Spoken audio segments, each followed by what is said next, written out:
Now on BBC One, it's time to quiz the politicians about the issues that matter closer to home. Geeta Pendse chairs a special East Midlands Election Debate.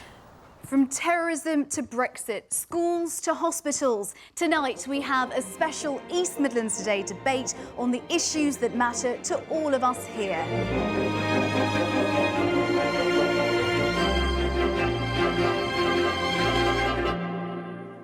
Welcome to the Genogley School Theatre in Nottingham. I'm Geeta Pendse. Tonight, a special debate. We have an audience made up of people who are passionate about what happens where they live. We have undecided voters, party activists and people sure of where their vote is going, or so they say at the moment. Ready to answer their questions is our panel of East Midlands politicians, all of whom are candidates in this election. We have, for the Conservatives, Nicky Morgan, a former Education Secretary. For Labour, Chris Williamson, who was MP for Derby North from 2010 to 2015. Kat Berger is the regional organiser for the Green Party in the East Midlands. Barry Holliday, a former teacher who's the Vice Chair of the Nottingham Liberal Democrats. And for UKIP, MEP Roger Helmer, the party spokesman on energy and industry. So let's get started with our first question, which is from Matthew Williams. Matthew, what's your question? My question is, what will parties do to ensure the safety of the public from terror threats, both foreign and domestic? Now, we've drawn lots on who will speak first, and in this instance, it's Kat Berger. What will you do? Well, I think we, the Green Party, we want to make Britain a caring and confident Britain. And that means to work on uniting with others and communities. I think the dreadful terrorist attacks have reminded us that we are still living in a divided country. And to single out certain communities will only make people feel further excluded, which is going to give more risk having people as terrorists. So we work together with communities and we need to help other countries also to achieve peace. And that doesn't mean going there and bombing countries. And it doesn't mean to sell weapons to Saudi Arabia. Last year, UK was the second biggest seller of weapons to Saudi Arabia. That is absolutely unacceptable if you want to live in a caring Britain. We're going to move over to Nicky Morgan. Nicky Morgan, what do you say? Well, clearly the first duty of any government is to keep its citizens safe, and I think we ought to start with our thoughts being with the victims of last week's dreadful attack in Manchester, and obviously those who were injured and their families and loved ones, and the amazing professional services, our health services who treated all of those.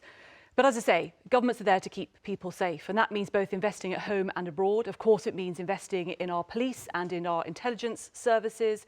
It means having a proper counter-extremism policy, and the Prime Minister has talked about, and in our manifesto we talk about having a counter-extremism commissioner. But it's also about investing in our defence overseas, and the Conservative Party is committed spending 2% on our defence as required by our membership of NATO. OK, final point. Chris Williamson, what do you make to this? Well, the first thing, and the question was, how do we keep people safe? Well, the first thing we do is reverse the swinging cuts in our public services. First of all, what Labour is committed to doing is restoring the police cuts, putting 10,000 more police officers on the street, neighbourhood police officers, so they can gather that local intelligence, which is very, very important, an early warning sign, if you like. We would also make sure, and there was a security expert speaking on the BBC last week suggesting that the only police force that has the necessary resources in order to deal with counterintelligence is the Metropolitan Police Force. Other constabularies are struggling to keep up. We've got to make sure that we're resourcing the police properly. But it's not just about resourcing the police, it's also about resourcing other public services. The youth service is a crucially important area. We need to be winning hearts and minds of people, and if we can restore the cuts in our public services so we can get that interaction with the community, then there's less likely to these problems. And the final thing I would just say is no more expansionary foreign wars that we've seen, which have been a real problem and a breeding ground, have led to a breeding ground for radicalisation and leaving this country at threat. Roger Helmer, can I bring you in, please? Thank you. Kat says we mustn't single out communities. We don't want to single out communities, we want to single out terrorists.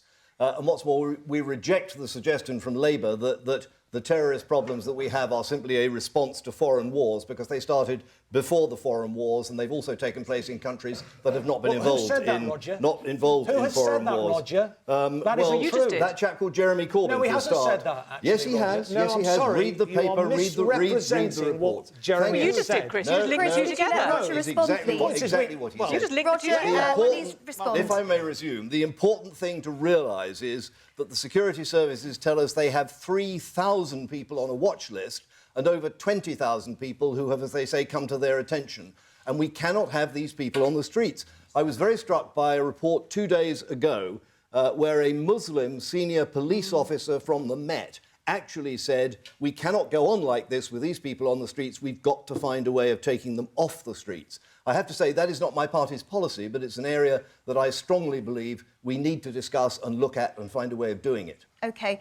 Barry, over to you. What would the Lib Dems do? It's interesting that Chris said they were going to reverse the cuts and bring back 10,000 police officers, neglecting the fact that the Tories have cut 20,000 police officers.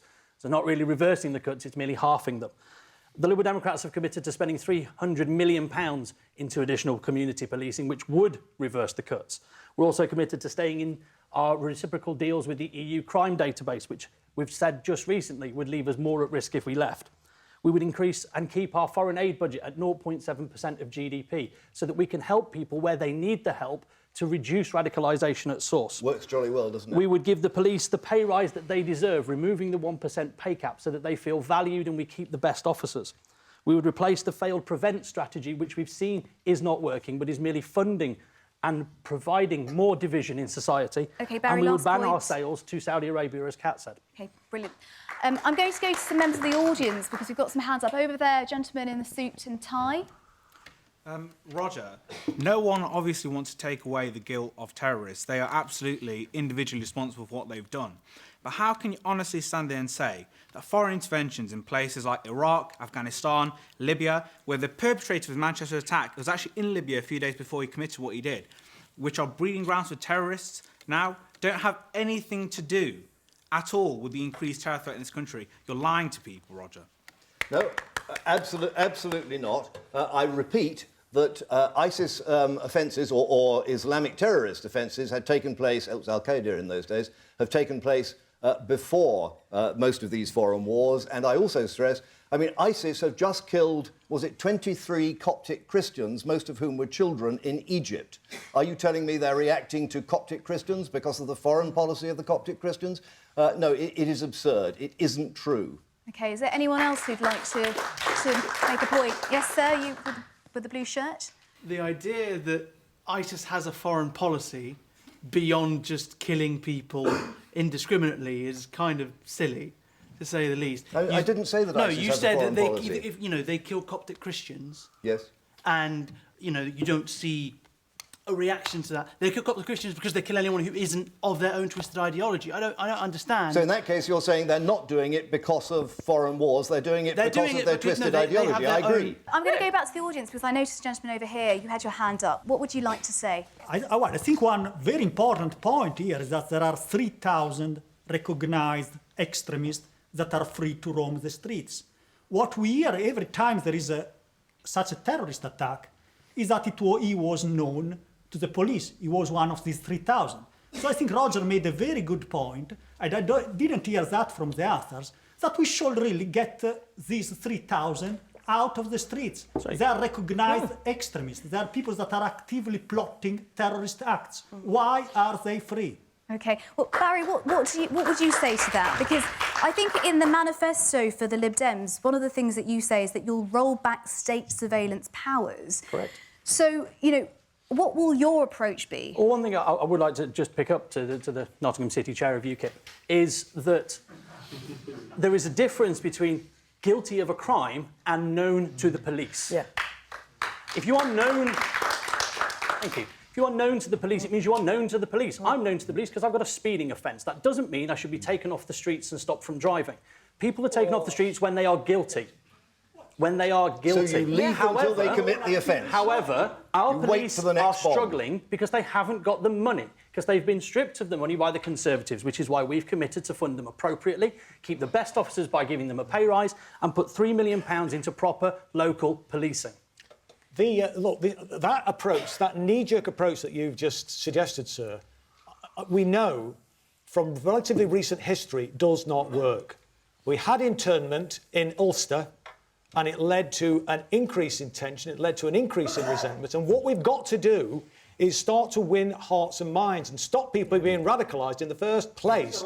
Not by demonising Islam, because Islam is a peace-loving faith. It is a perversion of Islam that ISIL are responsible for. But you will not succeed if you start internment in this country. What we need to be doing is properly resourcing, as I've already said, our public services, properly resourcing our youth services, and actually giving people hope in this country.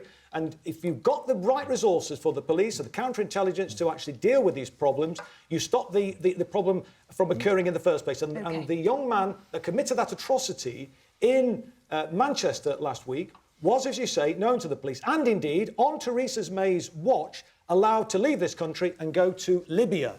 So, you know, she is indeed. So, you know, known to the police, this government is indeed culpable. Chris Williams, we have to move on now, but thank you. Right, we're going to go on to our next question, which is from John Charles Jones. He's a Nottinghamshire farmer. John Charles, what's your question? Hello. Good evening, panel. At the moment, just under 40% of EU money goes to agriculture. What measures would you put in place to safeguard farming and the environment? OK, thank you very much. Now, after security, Brexit was our second most popular issue amongst the audience. We're going to put this one first to Chris Williamson. Well, I think very clearly what we need to make sure is that the beneficial EU regulations that have actually protected our communities and given rights and so on to the community in terms of consumer rights and supporting our farmers need to be retained. What I'm very fearful of is a Conservative victory on June the 8th, and then Britain will be turned into a European deregulated offshore island, which will be simply a plaything for European oligarchs and faceless corporations. And I really fear for the future of farmers, and indeed all of us, if we have Theresa May at the helm negotiating a Brexit deal, because she has said she's prepared to walk away with no deal at all. Where would we be left? Where would we be left? No, we didn't. Not walking away with no deal at all. But no, we did not. So I think it's really crucial, therefore, that we and we've said this in our manifesto, that the Brexit that we will negotiate will make sure that we protect all of those beneficial elements from our membership of the European Union. And of course, one of those key things is making sure that we're protecting our farmers so that they can continue to thrive. OK, I'm going to go to Nicky Morgan next. I mean, as the gentleman said, 40% of EU money goes to agriculture. How will you safeguard farming given the amount that we receive from the EU? Well, I think you raise a very important issue, and there's going to be, this is one of the big challenges facing this country clearly over the next couple of years, is negotiating our exit from the EU. And I was somebody who campaigned to remain, but I have to accept the result from last year. We are leaving, and actually in 11 days after the election, those Brexit negotiations start.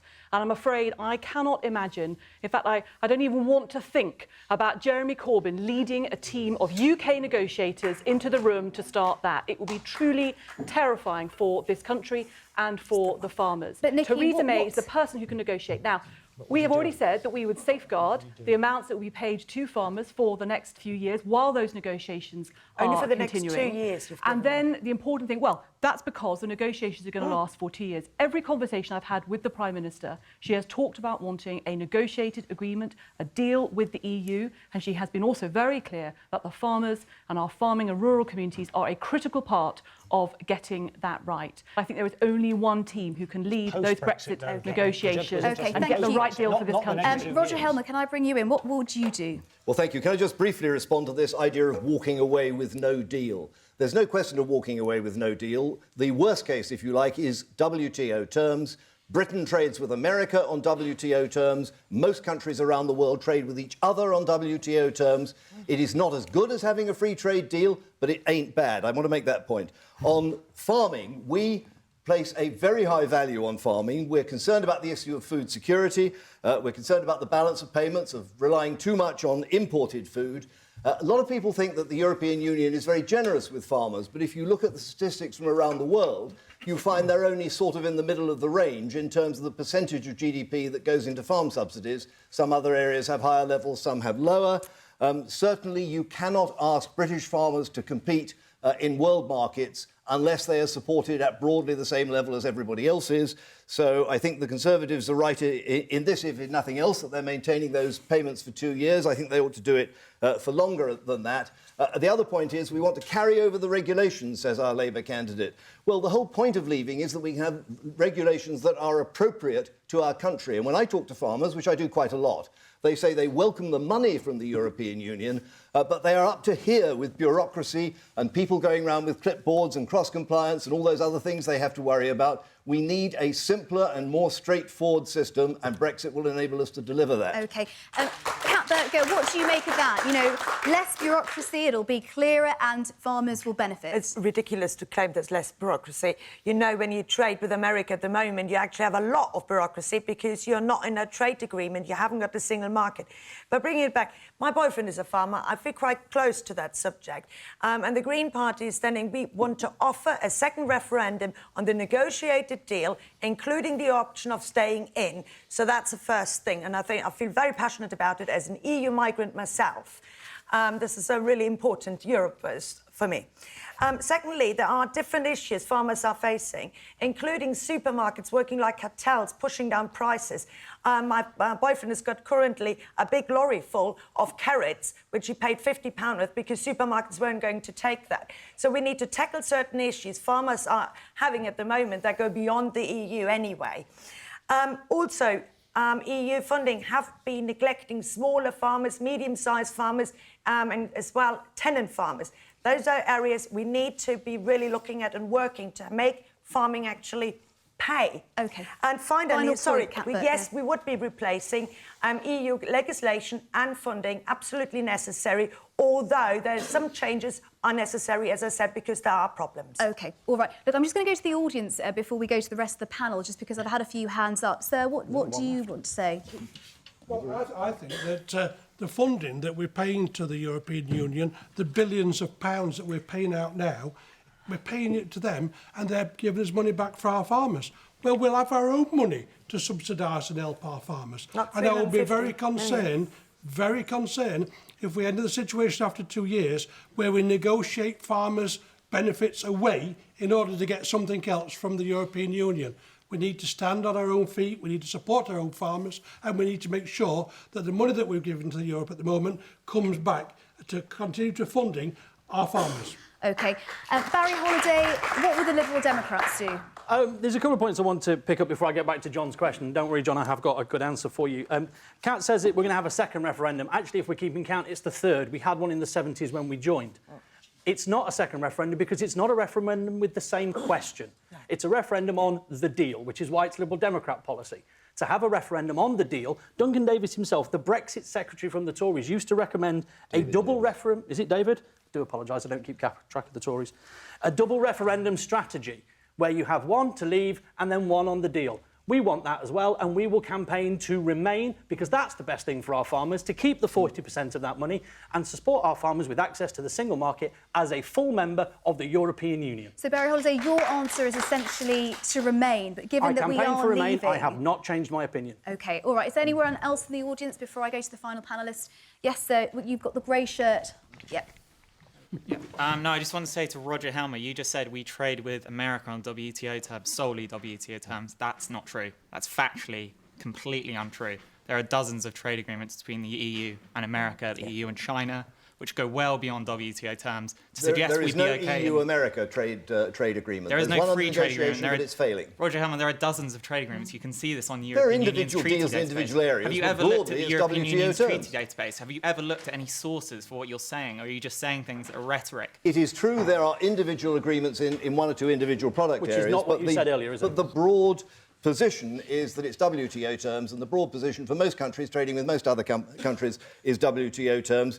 Can I just add, though, this idea of a second referendum and we might stay in, firstly, under the terms of the Lisbon Treaty, under which our exit is being negunegotiated, there is no option for staying in. That they've already said they would accept it. They've given one or two opinions, but they haven't changed the law. The other thing is, if you announce in advance there is going to be a second referendum, you utterly change the basis, the dynamics of the negotiation. Corbyn has said, we won't leave without a deal. That's giving a veto to Brussels. All they have to say is no deal. We don't just change Article 50 if the MEPs like yourself actually turned up there and helped change EU law.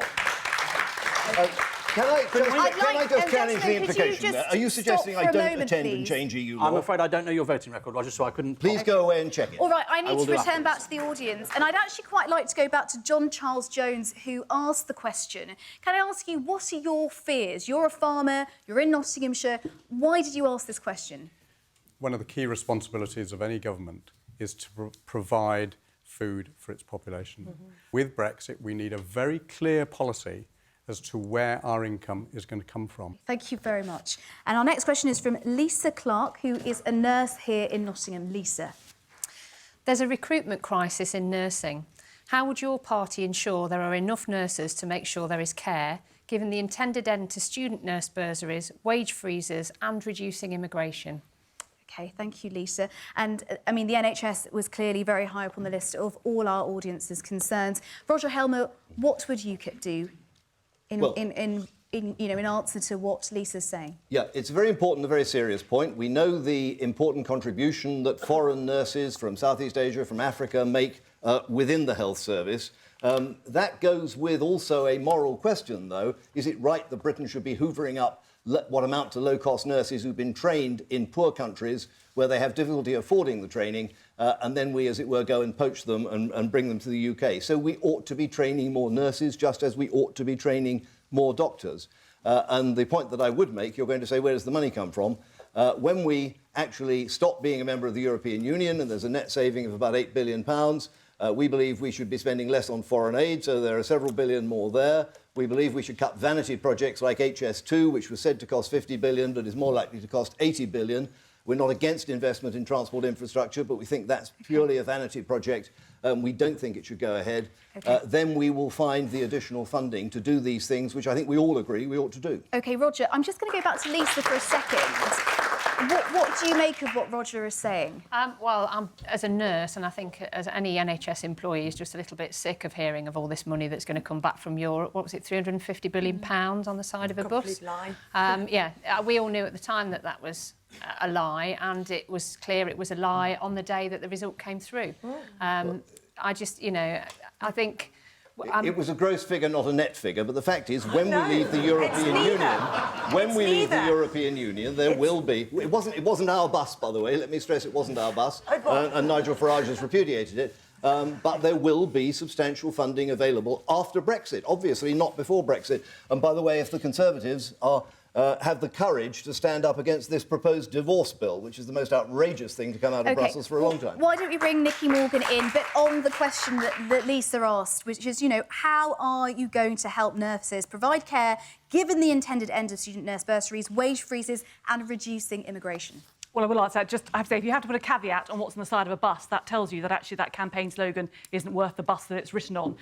In terms of supporting the NHS, we've been very clear, an extra £8 billion invested over the next 5 years. In terms of the student bursaries, actually what was happening was it was putting a cap on the number of young people and others who were able to afford to go and to be trained as nurses. In terms of prioritising NHS employees and particularly nurses in terms of the immigration discussions with the European Union. And obviously wage freezes, it has been very difficult. We absolutely understand that. But at the end of the day, without a strong economy, and that means getting our economy back in balance in this country, we will not be able to continue to afford anything, including the critical investment in the NHS. I will go to the three other panellists, but I just want to, given that the Conservatives have been in power, Lisa, what do you make of what Nicky Morgan has just said?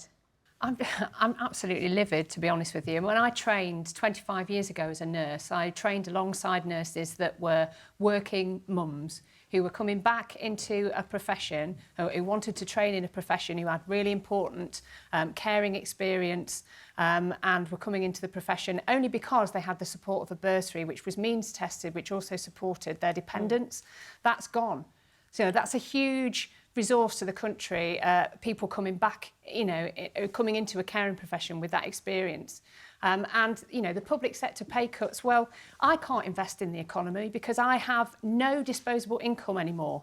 I used to have money to be able to go to the cinema with my children, money to be able to go and eat out. I don't have that money anymore. I barely break even, and I've been a nurse for 25 years. What is it like for anybody coming into the profession? I can barely afford my job any longer. OK, Nikki, I want you to respond to that briefly. You know, is it fair that Lisa, a nurse who's been working for several decades, now can barely make ends meet? Of course, that's not what we want as a country, but neither do we want the continued state where people, for each person in this country, there are tens of thousands of pounds worth of debt, which we are paying off. When we were in the last Parliament, we were spending £48 billion a year on interest on the debt burden left to us by the last Labour government. That's almost as much as the whole education budget in this country.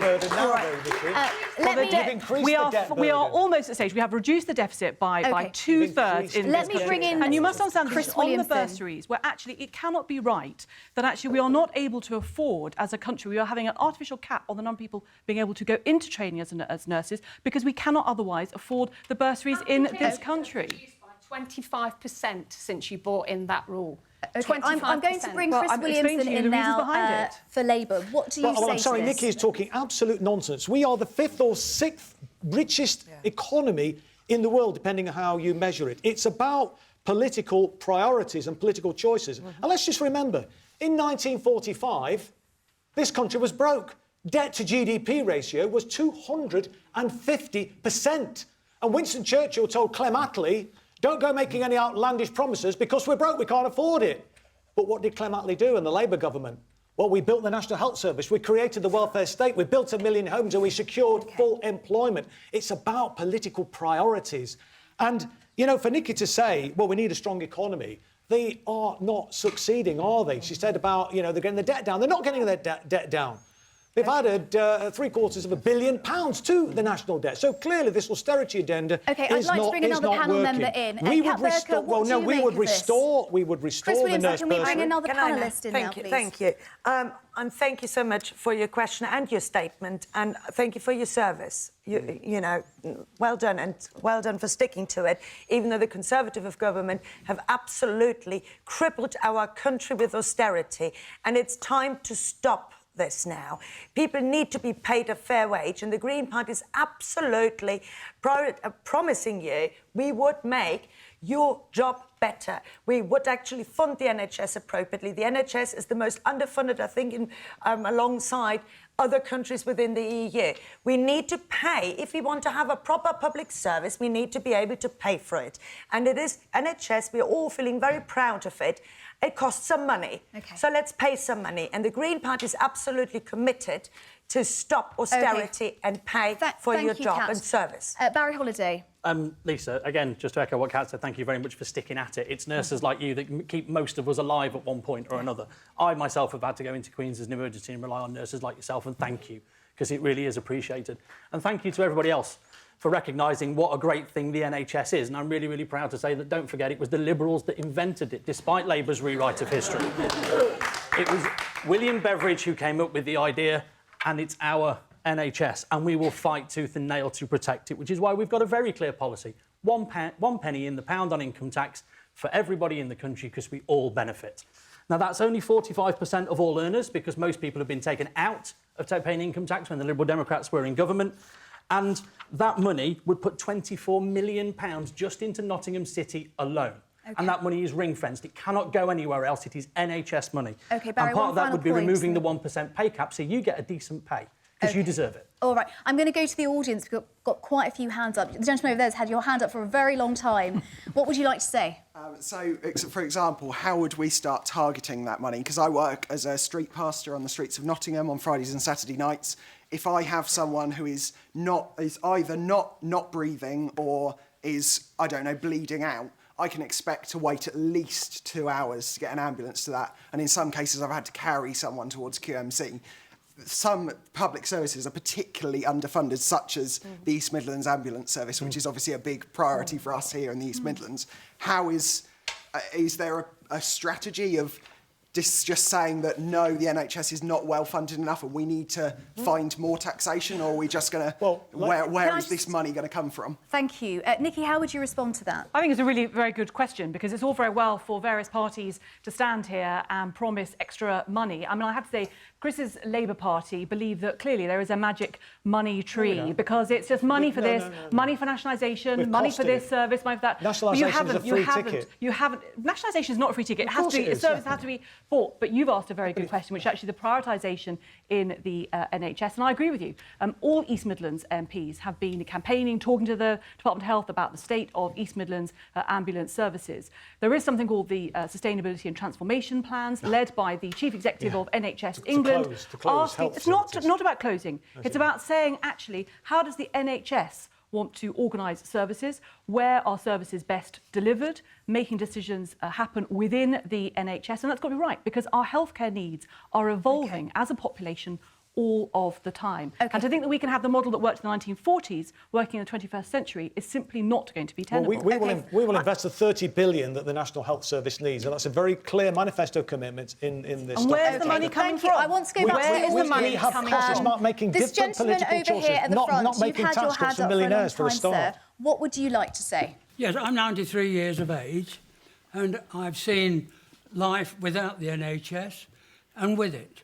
And probably due to the NHS, that's why I'm 93 years of age. It's an excellent service. But one of the things that has happened is that although costs have to be increased because of technology, I think we've allowed, or the politicians have allowed, for political reasons, to go away from what the NHS was formed for. For example, it was not intended to be an international NHS. It was not intended to replace police cells for self-drunken people on a Saturday night. Now, that cost the NHS £2.9 billion last year. They've always been short of beds, money, doctors, nurses, and the politicians' answer, throw money at it. And the way these guys are going on, I haven't heard any constructive arguments from them that tells us how they're going to create wealth. They're all about spending money. OK, well... And it's our money. I think we'll move on to the next question, because it's sort of connected to what you're saying about spending money and the economy. Our next question is from Uday Dolakia from Leicester, who's chair of the National Asian Business Association. Uday, what's your question? Good evening, panel. In terms of prosperity of the East Midlands, are we falling behind the Northern Powerhouse? Is there a case for East Midlands Mayor? And what are the political parties going to do about it? OK, Uday, thank you very much. Clearly, you know, this is the nuts and bolts of an election, jobs, how we bring prosperity to the East Midlands. Barry Holiday, what would you say to this? I think you're right. I think the East Midlands is lagging behind. We've seen recently surveys say of the national wage, that of those regions that fall below the national wage, the East Midlands falls below it the most. And it's an absolute disgrace. The East Midlands should be the pride of the nation. It certainly is for me. I've never lived anywhere else other than the East Mids, and I love it here. But you're right. I'm not sure Midlands Mayor is the answer, because the previous incarnation, when we were looking at projects like D2N2 and the North Derby Alliance and so on, the money that came with the mayor had so many strings that it wasn't really money you could spend as you wanted and the way that the region needs. It was money that they could spend the way the Tories wanted you to spend, so that you could take the blame for getting it wrong for them. What I would say is we do need investment. One of those things we need to do is we need to save jobs. We need to keep people employed. We need to not slash corporation tax down as far as the Conservatives would do it, and not put it up as far as Labour would. We would reverse the current tax and keep it at 20%, so that people have got the ability to run a good business and make money at it and employ people at it. But we need good skills and we need good education. We need something like life skills, mandatory careers education at school, so that people can write a good CV and get a good job. OK, and I'd like to bring another panellist to respond to what Barry's just said. Nicky Morgan, you know, he's saying that you're not doing the right thing when it comes to corporation tax.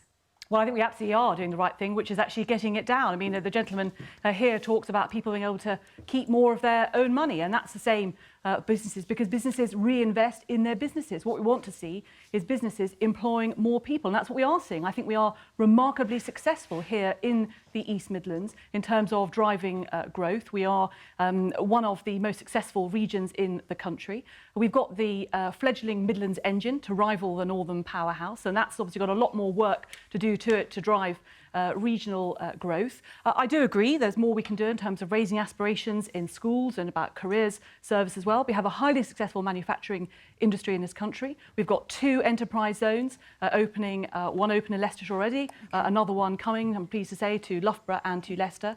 Okay. And in terms of East Midlands Mayor, well, I don't know, perhaps Chris might want to apply for it. He's applied to be Oldham Labour MP and Derbyshire PCC, so he's on to his 3rd job application for next week. So maybe that's something. All right. But I have to say, I'm not convinced about having a regional mayor. We'll see what happens to Andy Street in the West Midlands, but I'm never convinced that perhaps another tier of government is a good thing. I think we've got good I'm going to move this and on others and business people to drive regional growth. I'm going to move this on to Chris. What do you make of that? Do we have a booming economy in the East Midlands? Well, we need to do a hell of a lot more, I have to say. But one of the things that we've committed to doing is having a constitutional convention to look at, you know, how we organise our sort of democratic structures and whether there are better ways.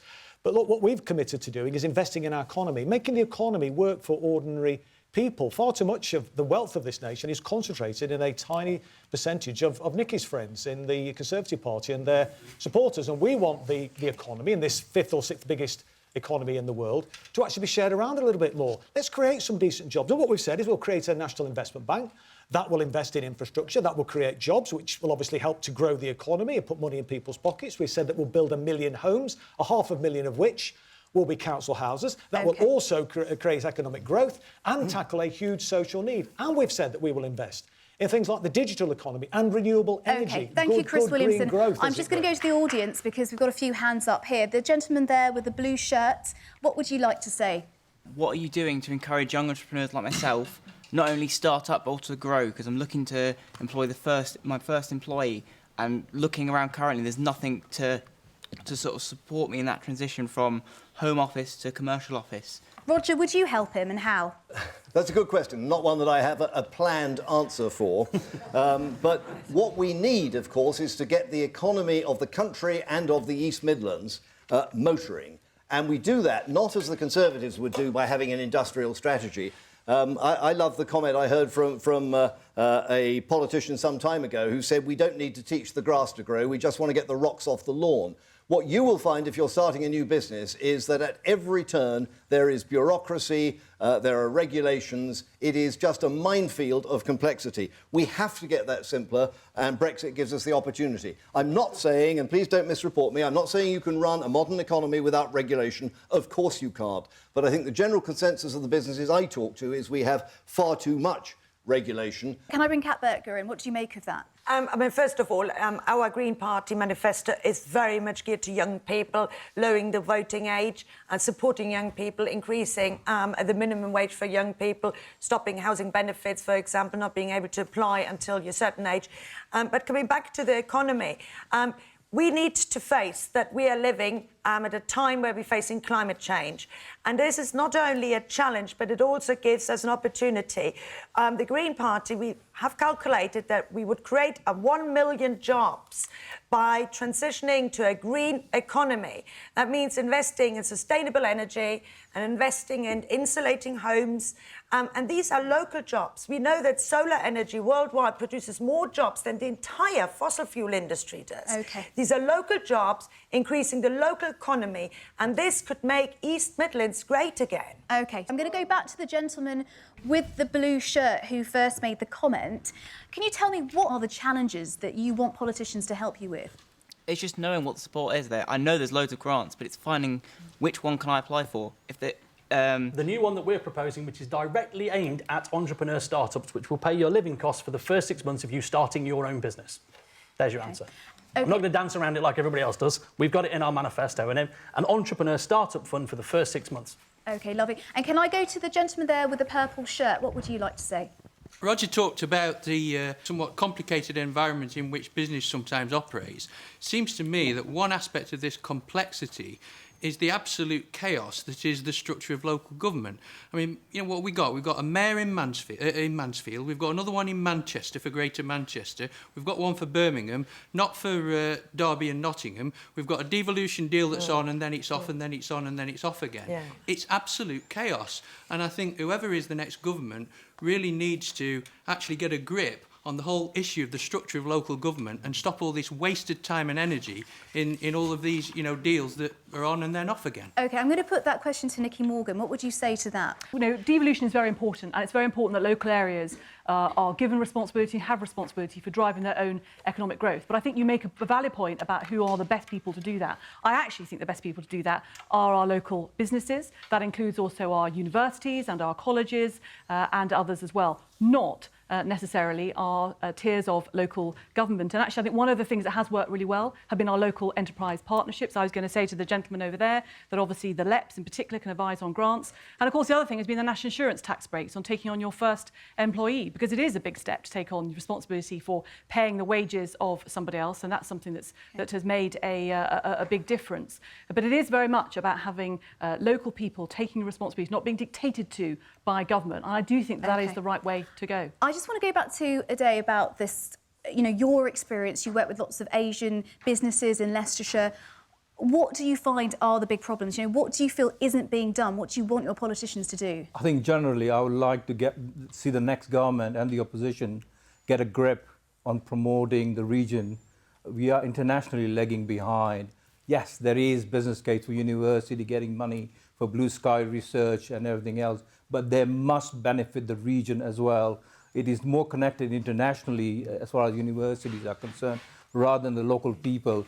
What I would like to see is all the politicians and the opposition get to grip in promoting the East Midlands in a much more cohesive way. OK, more promotion for the East Midlands. Can I just quickly respond to that very, very briefly, because I agree. I think if we've got fiscal devolution whereby you've got greater control over spending, and remember, public sector organisations are responsible for £200 billion worth of procurement every single year. So if we do that more in a more strategic way, if we do it in a more democratic way at a local level, because what we've seen over the last 7 years is devolvement of blame for cuts from this government. And what we want to see is a situation where we empower local government, but we also give them the resources in order to be able to make the difference, working in partnership with the community and business. Thank you, Chris. I'm going to go to the lady over there with the black top. What would you like to say? I agree with fiscal devolution, but there are 5.5 million small businesses currently in the UK. Two-thirds of those received late payments last year, averaging around £6,000, and lots of those were for larger businesses. That's one hell of an overdraft as far as I'm concerned. So I'd like to know what the panel would do to tackle late payments. Well, it's a very clear commitment in the Labour's manifesto. We will absolutely clamp down on that. 30-day will be the maximum time that a small business would have to wait. And if big corporations fail to meet that target, then they will be subject to penalties. OK, I'd like all the panellists to answer this, actually. Roger, what would you do? Well, I think it's worth noting it's not only big corporations, it's also all that local government procurement, much of which doesn't pay up on time. But here for once, I'm afraid I'm going to broadly agree with our Labour colleague, because certainly from my point of view and my party's point of view, we would support legislation to ensure that there was an obligation on large companies and also the public sector to pay promptly. OK, Barry Holiday? And I suspect this is probably one of the first and only times I'll ever agree with someone from UKIP, but actually he's not far wrong. If it is a problem, and we know it is, and there's no monopoly on a good idea. David Steele used to say that an awful lot. There is no monopoly on a good idea, and if someone has one, we should respect it. So you agree? Most of ours. Yes. You agree with that plan? Kat Burtger, what would you do?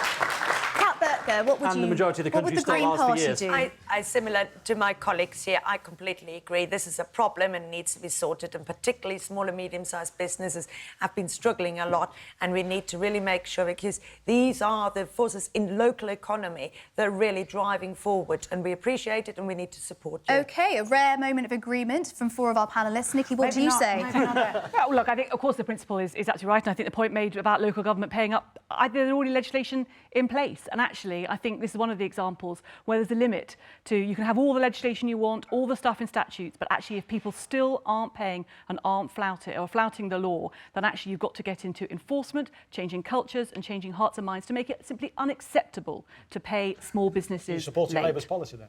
I'm supporting real action. That's not going to come from the Labour manifesto. All right. Those local governments that play up on I time think are generally we're Lib Dem run, so what you need is more Lib Dem local governments. OK, we're going to have to leave it tonight. That's actually all for us this evening, but don't worry, you can continue the debate on Twitter. Thank you to everyone here, to our audience, to our panel, and from the Genogley School in Nottingham, good night.